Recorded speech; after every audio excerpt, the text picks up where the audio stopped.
And now, Peter Paul Mounds, Almond Joy, and Cadbury Chocolate Bars presents Alien Worlds.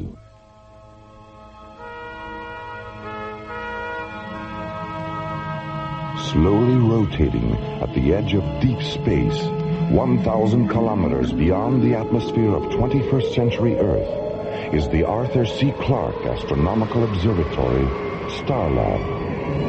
Here, Starlab Research Director Maura Cassidy, along with scientists and technicians of the International Space Authority, watch over the countless suns, planets, and star systems that fill the universe.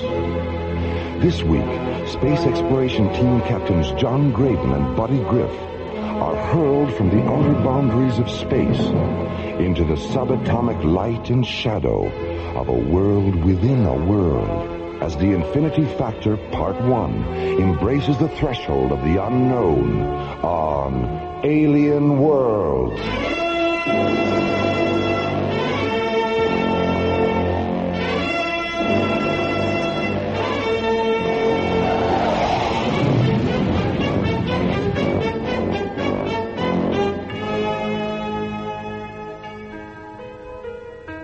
Astrophysicist Tom Liu Ping has been performing experimental tests in supralight travel, moving at velocities beyond the speed of light.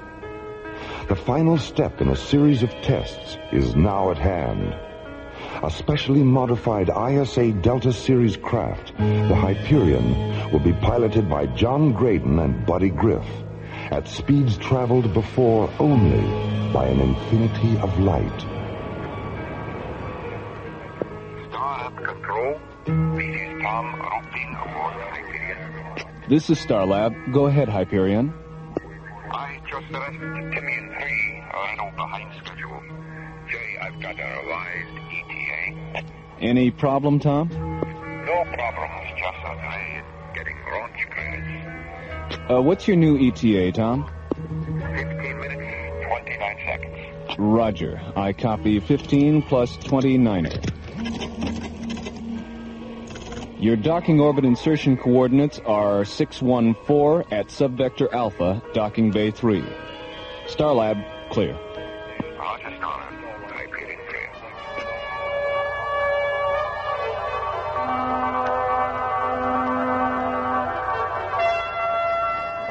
When did Tom Liu Ping arrive, Maura? He got in at 0300, John. He was late leaving Timmy and 3. That's why we rescheduled the briefing. Here's his room. He should be ready by now. Oh, Tom, excuse us. I really didn't realize that you... It's okay. Come on in, Maura. I was just finishing my Tai Chi exercises. Oh. Captain Graydon. So good to meet you in person after all the visual communication. Yes, hello, Tom. Nice to see you. Tai Chi, huh? Mm-hmm. Sort of looks like slow-motion karate. Yes, actually, it's more meditation than martial art. Well, keeping in shape out here is a good idea. I do a little hatha yoga myself. Oh, very good, Maura. Very good. Well, what's our program? I understand the briefing was rescheduled? Yes, we're meeting at 1300 hours in room 2 on Level A Conference Center. All right. I'll meet you there in a few minutes.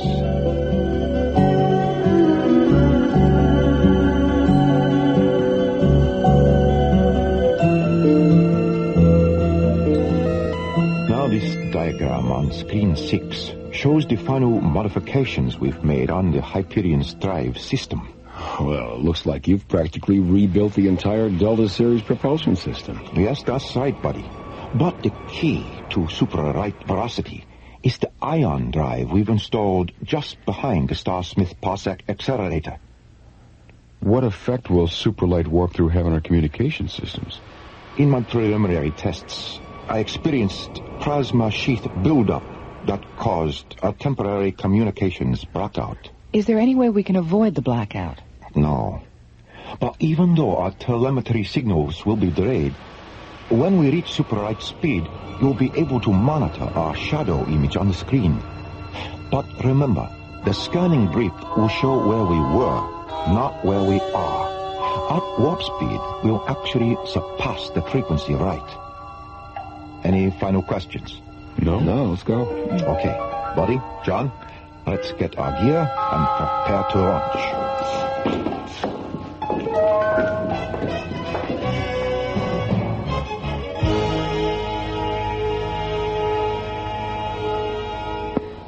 Starlab Control to Hyperion. This is the Hyperion. Go ahead, Maura. Microf confirms your calculation for reaching supralight critical at sector 098. 098. Roger. Thanks, Maura. Good luck with the test, and try not to lose touch. Don't worry, we won't, Maura. Okay, buddy, let's do it. Interface all computer functions. We have a positive decoder interlock on all data terminals. Manual launch functions are canceled. Real-time launch status, 15 seconds and counting. Okay, Hyperion, you're cleared for launch. Roger, Starlab. Okay, let's see what this baby can do.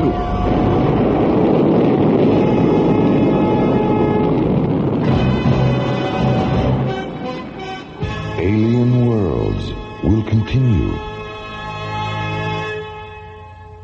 Ooh, baby, I'm confessing, this man's got a fickle way. Now, maybe you won't like it much, but to explain, I gotta say, sometimes I feel like a nut, sometimes I don't. I'm enjoy got nuts, mounds don't. I'm enjoy's got chocolatey, coconut and munchy nuts too. Mounds got chocolatey, and chewy coconut. Woo! Sometimes I feel like a nut, sometimes I don't. I'm enjoy's got nuts, mounds don't. Sometimes I feel like a nut, sometimes I don't. Woo! Sometimes I feel like a nut, sometimes I don't. Yeah. Sometimes I feel like a nut.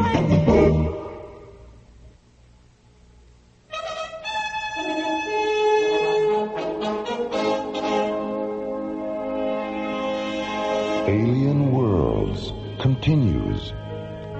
After months of planning and experimenting on Timian 3, astrophysicist Tom Liu Ping arrives at Starlab in preparation for the final phase of tests into supralight speed travel. Assisting in the tests and piloting the modified Delta Series spacecraft Hyperion are Captains John Graydon and Buddy Griff. As the experimental vessel jets away from Starlab, Research Director Maura Cassidy prepares the monitoring procedure that will track the Hyperion's telemetry and progress during the multiple light speed flight. Oh, hi, Maura. Hi, Jerry. How's it going? Well, they've made a couple of orbits at light speed 1 to check the systems. We're monitoring them on screen 4. Dr. Cassidy, this is Barbara, Spectral Analysis. Our monitoring is beginning to show telemetry distortion coming back from the Hyperion. What's their position, Barbara? We're tracking them in final orbit prior to the supralight entry at subvector 096. Okay, thanks, Barbara. Jerry, open a channel to the Hyperion. This is Starlab to Hyperion. Over. This is the Hyperion Starlab. Jerry, I can barely reach you. Roger. Hold on a minute, John. How's the signal now, John? Any better? No, you're still breaking up, Jerry. Tom, how's the ion drive functioning? This might be wrong. You could talk to me before. We're going to make it. We'll recheck the monitors before we go super light. Jerry, can't you do anything about the transmission? I don't know where all the hash is coming from, but there's some kind of interference. But the best we can do is keep the shadow blip on the screen. All right. Well, that won't help us much communications-wise. Dr. Cassidy, Barbara again. The mass proximity indicator registers a radical shift in the molecular density level of the Hyperion's hull. Start an MPI printout recording, Barbara. Maura, the Hyperion shadow blip has just disappeared from the screen. And they've vanished from all our tracking instruments.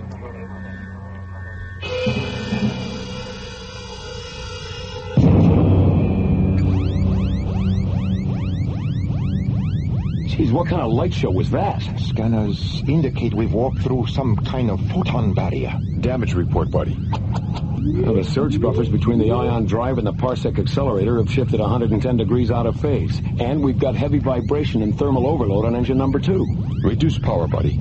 Correct to a pitch of 312. And fire yaw thruster with a 0.5 vertical correction. Let's see if we can stabilize. Right, Skip. She's coming around, Skip. Where the devil are we? Let me check the translocator beacon.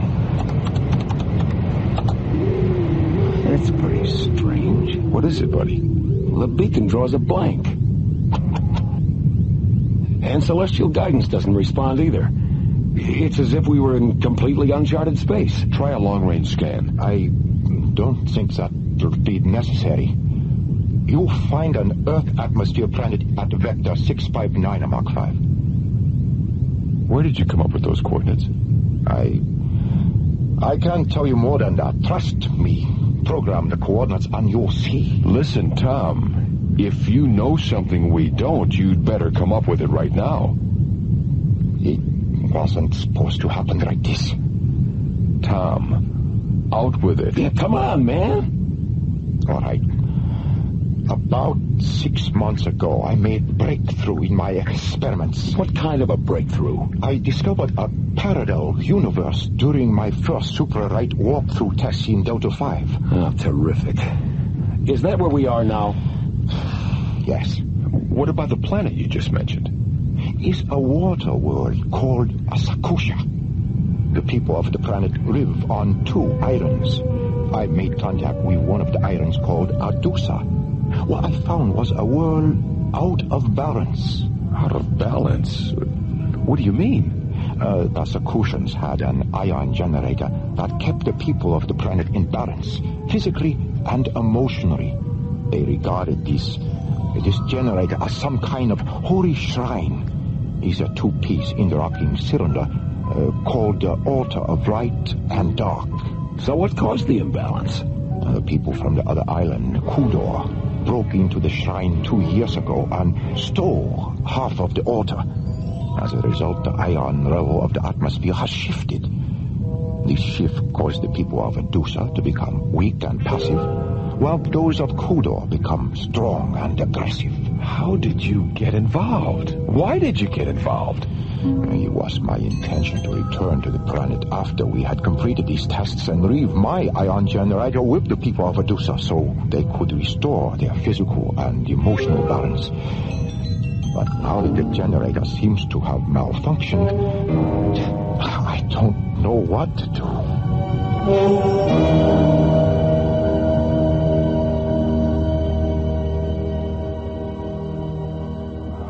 Jerry, start cross-checking the Hyperion's last known coordinates from the MPI graph. Okay, Maura. Starlab, this is Echo Leader. Roger, Echo Leader. Go ahead. We've completed our phase 2 search and reconnaissance. There's not a trace of the Hyperion anywhere. No debris? No sign of wreckage? No, apparently she didn't break up. There's nothing here. All right, Echo Leader, thanks. Return to base. Roger, Starlab, Echo Leader on the return. Out. Starlab, clear. What could have happened to them? Even at light speed, spacecraft don't just disappear.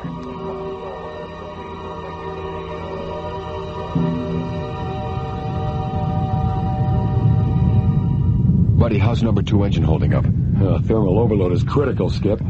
Okay, shut it down. We're gonna have to put her in the water. Okay, Skip. We're on descent. 1,000 meters to impact. 500 meters. Okay, hold on. Here we go.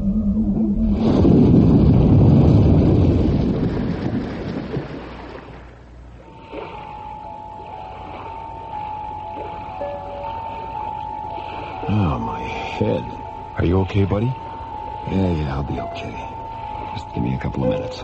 I wonder if the ship sustained any serious damage. I think we're okay. The flotation collar inflated on impact. I don't see any structural damage. Open the hatch, Tom. Let's see where we are. See anything? Yes. A small boat approaching. It's Reddy Kami and Rod Gunshaw. Friendlies, I hope. Yes, they're the ones from Medusa I told you about. Reddy Kami. Liu Ping, you did come back.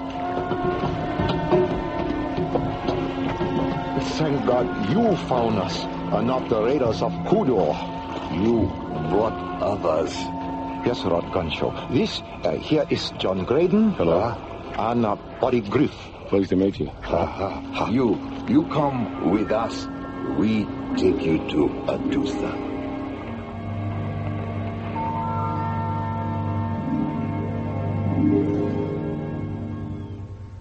Why did the people from Kodor steal the beacon device from the sacred altar?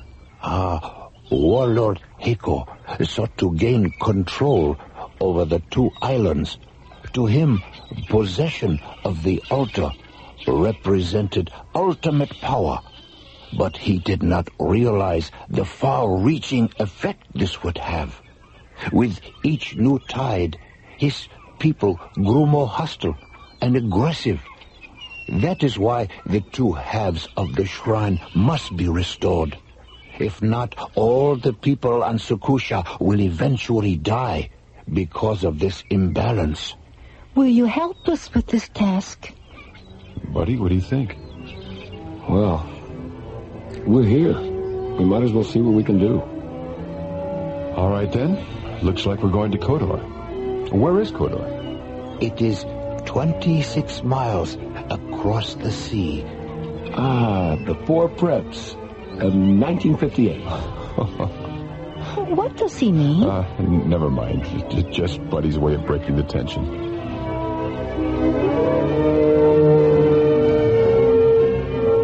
Alien Worlds will continue. Get the sensation, a cool combination, chocolatey and mint. Your peppermint patty. Cool the sensation, a perfect relation, chocolatey and mint. From Peter Paul. Cool as the snow falling light on the trees. Just take a bite for a cool minty freeze. Let it York peppermint patty. And get the sensation. Get the sensation, a cool combination, chocolatey and mint. Your peppermint patty. Cool the sensation, a perfect relation, chocolatey and mint. From Peter Paul. Sends a shiver of cool right down to your knees.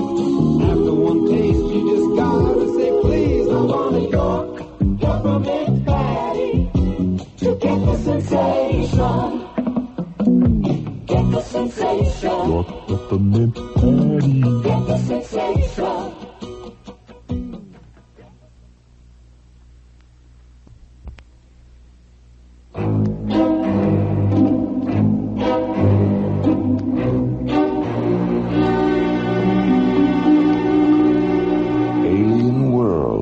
Continues.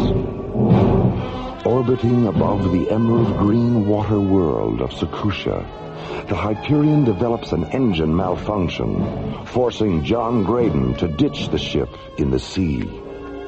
10 minutes later, John, Buddy, and Tommy Liu Ping are rescued and taken to the nearby island of Adusa. Here, Lady Kami and Lord Gunshaw convince them to help Adusa recover a sacred altar from the nearby enemy island of Kodor. Meanwhile, on Kodor, Fleet Officer Sora enters the Imperial throne room with a message for Heiko, Kodor's ruling warlord.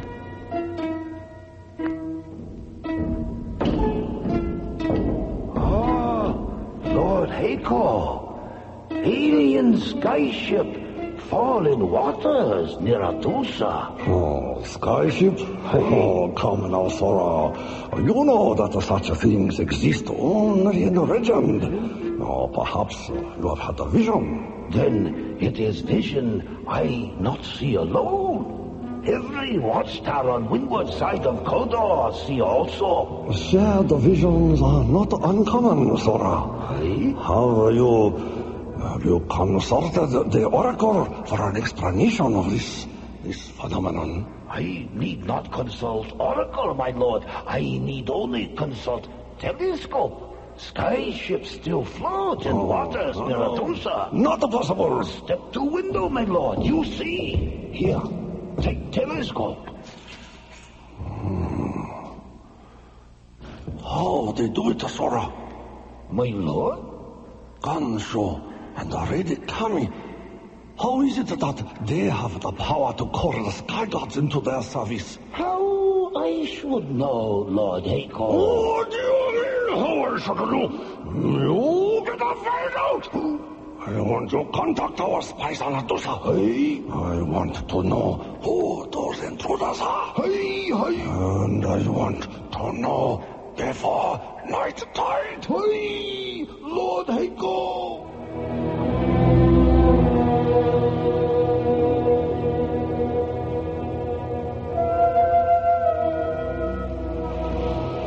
Maura must be going crazy wondering what's happened to us. Yeah. Dear Maura, we're somewhere in a parallel universe. The weather is overcast, and so are we. Your pals, Buddy and John. P.S. Help. Where's the post office, Gunshaw? I want to get this off right away. What is your friend talking about, Tom? He's expressing dissatisfaction with our circumstances. Can you blame him? No, I suppose not. Look, Tom, we know that you should have told us about all this before the Hyperion took off.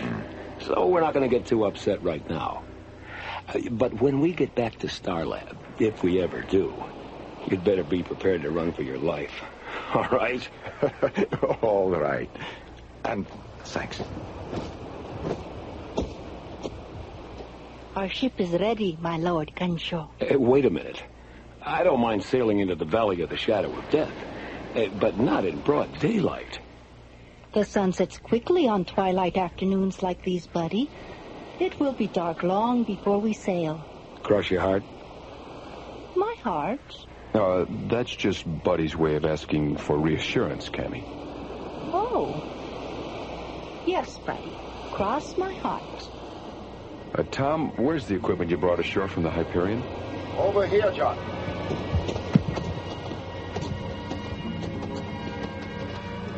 Let's see. 2 laser rifles, 2 hard beam photon pistols, 5 night vision helmets, a tool pack, and a hospital kit. Okay, pass out the helmets, buddy. Right, Skip. Of what use are these helmets, John? The lens on top projects a type of light that can be seen only if you look through the helmet's faceplate. Then, when we get to Kodor, we will be able to see in the dark without those in the dark seeing us. Yes? Yes. That's right. Another miracle, a rare device. You have so many. Are they endless? I hope not, Gunshow.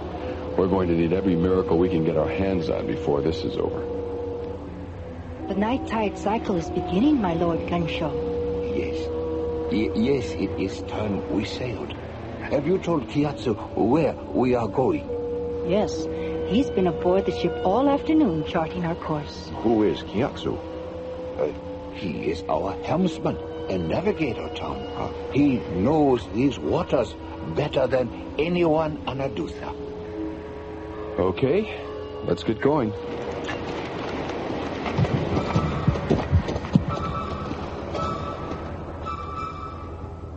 Sora, do you still have the message the carrier brought this afternoon? Hey, Lord Echo? Read it to me again. But Lord Echo, I already read to you dozen times. Please, Sora, if you wish to remain in the good graces of your imperial warlord, you will indulge him, not question him. Excellent point, Lord Echo. My Lord Echo, Gonshu, Kami, and 3 sky gods depart for Kodar on night tide. Course I have charted will take ship within 100 leagues of Pagoda Tower, between islands. Your faithful servant, Kiatsu. Good old Kiatsu. He certainly does epitomize the word spy, doesn't he? He does indeed, my lord. And what arrangements have been made to welcome our visitors from Medusa? But, Lord Heiko... Tell me again, Sora. I love the image it conjures up. 15th Clotodian siege galleys positioned in semicircle round Pagoda Tower.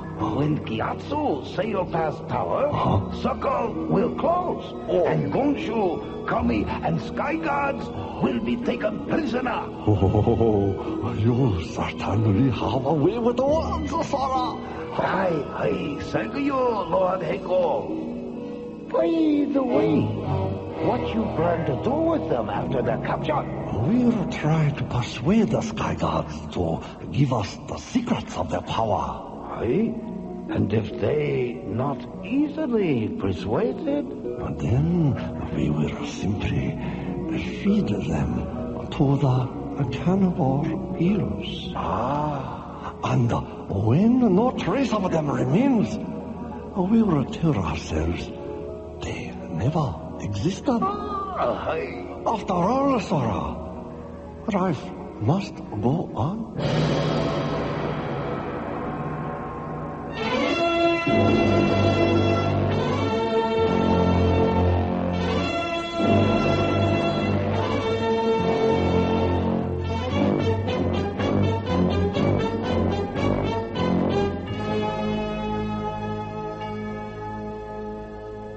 Part 1 of The Infinity Factor was written by Larry Oakner, Jim Cook, Lee Hansen, and Ron Thompson, and starred Linda Gary, Chuck Olson, Bruce Philip Miller, and Corey Burton, with special guests Helen Funai, Herb Ellis, Larry Moss, Joe Young, and Clark Warren.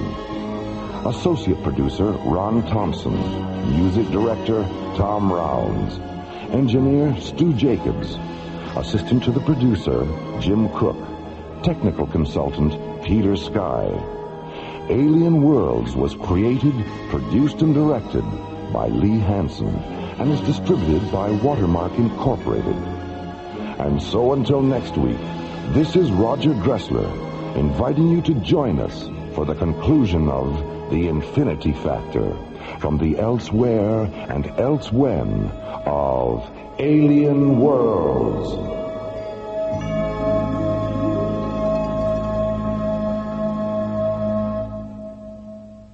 Peter Paul and Cadbury Chocolate Bars hope you have enjoyed Alien Worlds.